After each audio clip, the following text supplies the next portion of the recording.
بسم اللہ الرحمن الرحیم۔ السلام علیکم ورحمۃ اللہ وبرکاتہ۔ آج ایک چھٹسن کے بارے میں بات کریں گے۔ ایک زبردست قسم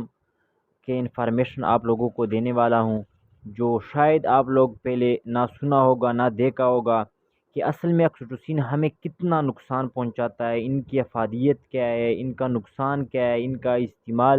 کس طریقے سے کیا جاتا ہے، اور یہ انسانوں میں کتنی خطرے کی گھنٹی بجا سکتی ہے۔ یہ اکسیٹوسن ہارمون اصل میں ہمارے دماغ میں یا جانور کے دماغ میں ہائپوتالمس میں پیدا ہوتا ہے، یعنی جو ہمارے دماغ میں یا جانوروں کی دماغوں میں جو ہائپوتالمس ہوتا ہے ان میں اکسیٹوسن پیدا ہوتا ہے۔ اس کو جب ہائپوتالمس میں پیدا ہو جاتا ہے تو یہ پیچوٹری غدود کے ذریعے خون میں اکسیٹوسن چھوڑا جاتا ہے، اور اگر دودھ دینے والے غدودوں میں دودھ نکالنے میں یہ اکسیٹوسن مدد دیتا ہے۔ دودھ دینے والے شخص جب تنوں کو مساج کرتا ہے تو اسی طرح جلد میں موجود ریسیپٹر کو تحریک یعنی اسٹیمولیشن ملتی ہے، یعنی حرکت ملتی ہے، جس کے نتیجے میں حرام مغز محرک ہو جاتا ہے، یعنی جو اسپائنل کارڈ میں جو سفید قسم کا جو مادہ ہوتا ہے ان میں جو ریسیپٹر ہوتے ہیں وہ محرک ہو جاتے ہیں، اور وہ اس تحریک کو دماغ میں ہائپوتالمس میں پہنچاتا ہے۔ ہائپوتالمس جواب کے طور پر اکسیٹوسن خارج کرتا ہے، اور اکسیٹوسن خون میں شامل ہو کر دودھ کے غدود کے ارد گرد موجود پٹوں کو سکاڑنے میں مدد دیتی ہے، اور یوں دودھ کی نالیوں میں آ جاتی ہیں اور ہم دودھ نکال لیتے ہیں۔ درد اور خوف کی حالت میں جانور کو پسمان نہیں ہوتا، یعنی دودھ نہیں چھوڑ سکتا، لیٹ ڈاؤن آف ملک، کیونکہ ان حالتوں میں خون میں جو ایفینفرین یا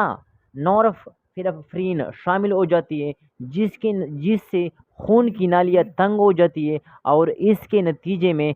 آکسیٹوسن دودھ کے غدود تک نہیں پہنچ پاتی، اور یوں دودھ خارج نہیں ہو سکتی۔ یعنی مطلب اگر آپ کوئی جانور دودھ کے لیے تیار کر لیتے اور آپ جانور کو ڈرا لے یا ان کو دمکائے یا ان کو کسی چیز کے ذریعے مارے تو وہ آپ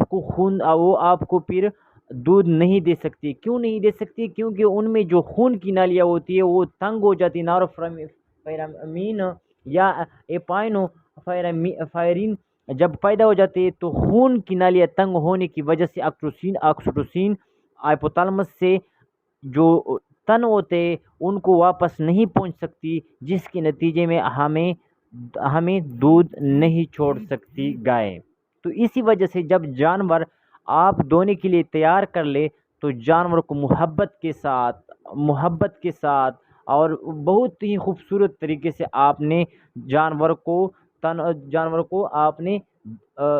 کیا بولتے ہیں ان کو کہ آپ نے ان سے دودھ نکالنے کی کوشش کریں۔ اگر آپ تھوڑا سا بھی ان کو ڈرا لیں تو پھر آپ اتنا دودھ حاصل نہیں کر سکتے جتنا آپ ان سے امید کرتے ہیں۔ اچھا، اکسیٹوسن کا فائدہ کیا ہے؟ ہمیں ان کا فائدہ کیسے ملے گا؟ کیا ہم اگر اکسیٹوسن ہارمون استعمال کر لیں تو ان کا فائدہ ہمیں کس طریقے سے ملے گا؟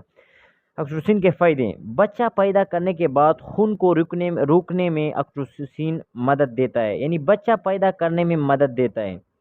جب جانور میں نیچر کے طور پر اکسیٹوسن کا اخراج کم ہو تو مصنوعی طور پر ہم اکسیٹوسن لگا کر تنوں میں دودھ چھوڑنے میں مدد اکسیٹوسن دیتا ہے۔ اصل میں اکسیٹوسن کے بڑے دو کام ہوتے ہیں، ایک بچہ دانی کو متحرک کرتا ہے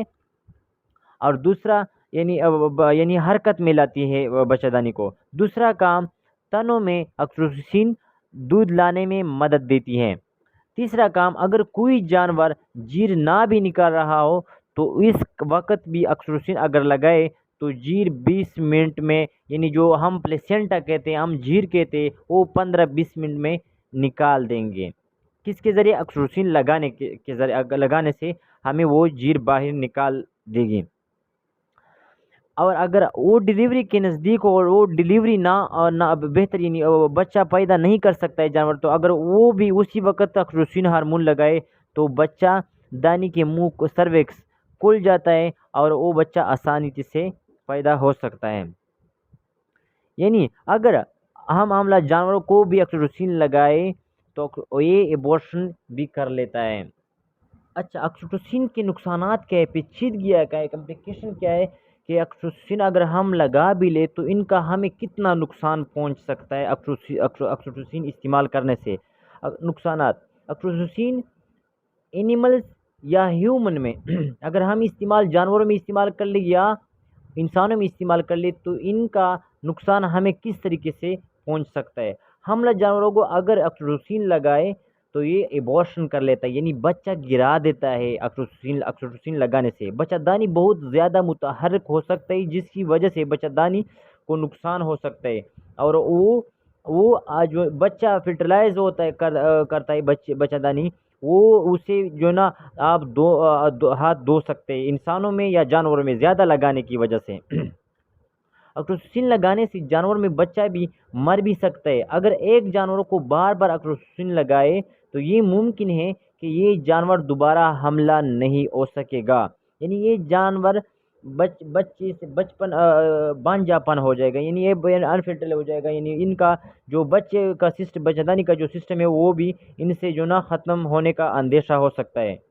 آکسیٹوسن لگانے سے دن بدن جانور کمزور ہوتا جائے گا اور آخر کار یہ جانور مختلف قسم کی بیماریوں کا شکار ہو کر مر بھی سکتا ہے۔ آکسیٹوسن لگانے سے بچہ دانی میں ہر وقت متحرک یعنی حرکت میں ہوتی ہے، جو کہ جانوروں کو بہت زیادہ نقصان دہ عمل ہوتا ہے۔ انسانوں میں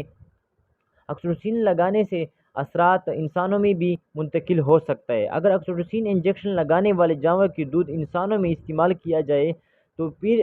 یہ جو بچے ہوتے ہیں ان کو اگر آپ ان کا دودھ بھی پلائے تو یہ پری میچور یعنی بچہ بلوغت پہنچانے سے پہلے وہ کیا ہو جاتا ہے، وہ بلوغت میں پہنچ جاتا ہے۔ اسی طرح اگر آپ بڑے جو آدمی ہوتے ہیں جو وہ 18 سال سے جو ان کا جو بلوغت کا عمر ہوتا ہے، اگر وہ اپنا جو سپرم جو نکالنے کا عمل ہوتا ہے وہ بھی اگر آپ ان کو جو آکسیٹوسن کی جو دودھ کی جو آکسیٹوسن شدہ دودھ ہوتی ہے وہ اگر آپ وہ بھی پی لیں تو وہ جو سپرم ہوتے وہ اپنے تعداد سے زیادہ نکالنے کی نقصان آپ کو پہنچا سکتی ہے۔ اسی طرح اگر آپ ان کو فیمیل میں آپ ان کو جو دودھ پلائے تو ان کا جو بریسٹ کا جو مسائل ہوتے ہیں ان کا جو فیمیل ہوتی ہے وہ ان کا مسائل کا شکار بن سکتی ہے۔ لہٰذا سب فارمر حضرات، سب لوگوں سے یہی گزارش ہے کہ آکسیٹوسن کا ہارمون کم سے کم اور جو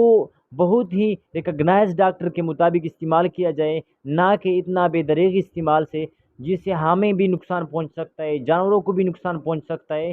اور ان کا جو بڑے پیمانے پہ ہمارے پاکستان میں بڑے پیمانے پہ ان کا استعمال ہے، لہٰذا سب فارمر حضرات سے گزارش کی جا رہی ہے کہ ان کا استعمال کم سے کم کیا جائے اور ایسی حالت میں کیا جائے جہاں کہ اس کے بغیر بالکل گزارا یا بالکل ممکن نہ بن سکتا ہو، تو اس حالت میں آپ اگر استعمال کر لیں تو پھر بھی ریکگنائز ڈاکٹر کے ذریعے استعمال کیا جائے تو ہمارے لیے بھی بہتر رہے گا، جانوروں کے لیے بھی بہتر رہے گا، اور ہمارے اکنامکلی جو ہمارے معیشت کے لحاظ سے ہمیں بھی فائدہ پہنچے گا۔